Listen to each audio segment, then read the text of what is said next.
Hi, welcome to Wayne's World. Once again, we're going to be looking into and delving into music.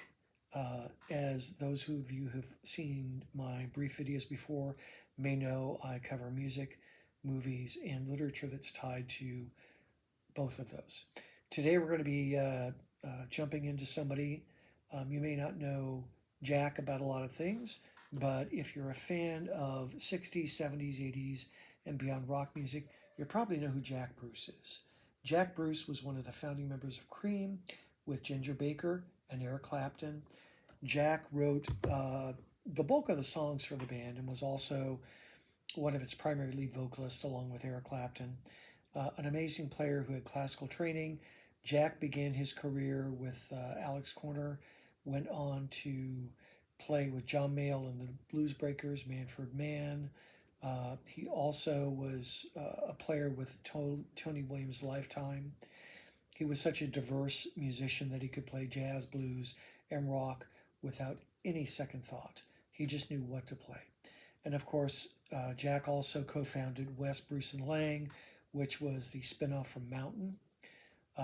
Unfortunately, that lineup broke up relatively early due to drug use, which Sid Smith does cover very briefly in his notes here on the album.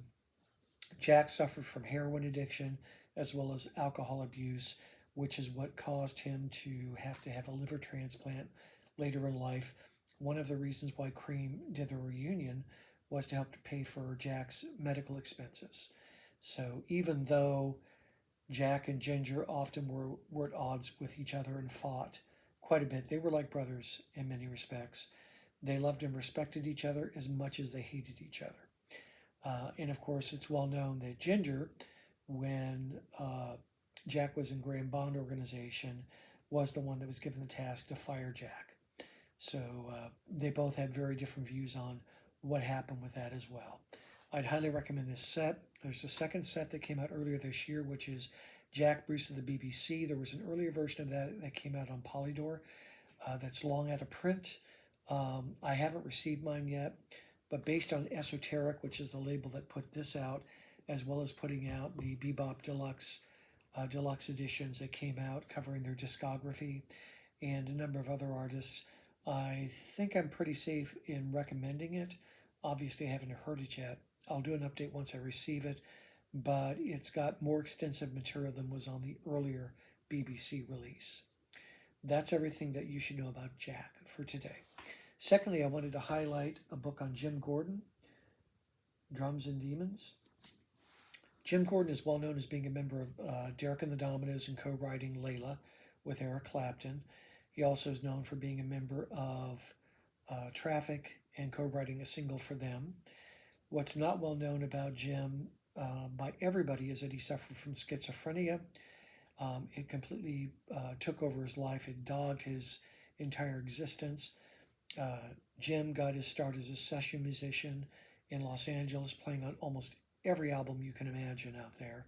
An excellent musician, talented individual who tragically succumbed to schizophrenia, ended up tragically murdering his mother, and ended up institutionalized at the Vacaville, California prison for the rest of his life. It's a tragic story, but it is well worth reading just to understand a little bit about Jim and what happened in his life.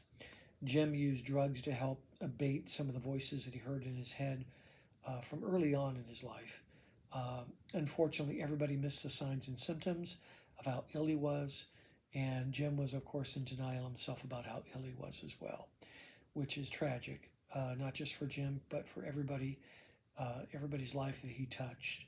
I highly recommend the book by Joel Selvin. It came out a couple of months ago.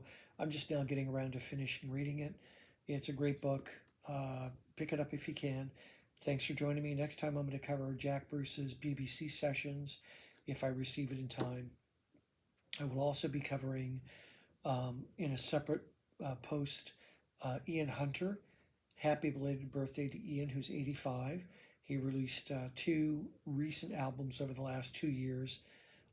As many fans will know, I'm going to be covering some of his discography as well as some of the books that have come out about him.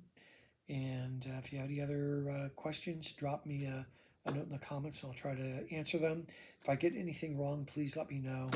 I don't pretend to know it all. I just like music and do a lot of research. Have a great day. Oh, and by the way, before I go, R.I.P. Jerry Miller, who passed away from Moby Grape. I reviewed the book on Moby Grape a little while ago. Jerry was a terrific musician, a terrific talent, who was poorly served by the music industry and unscrupulous management. Thank you for joining me. Have a good day.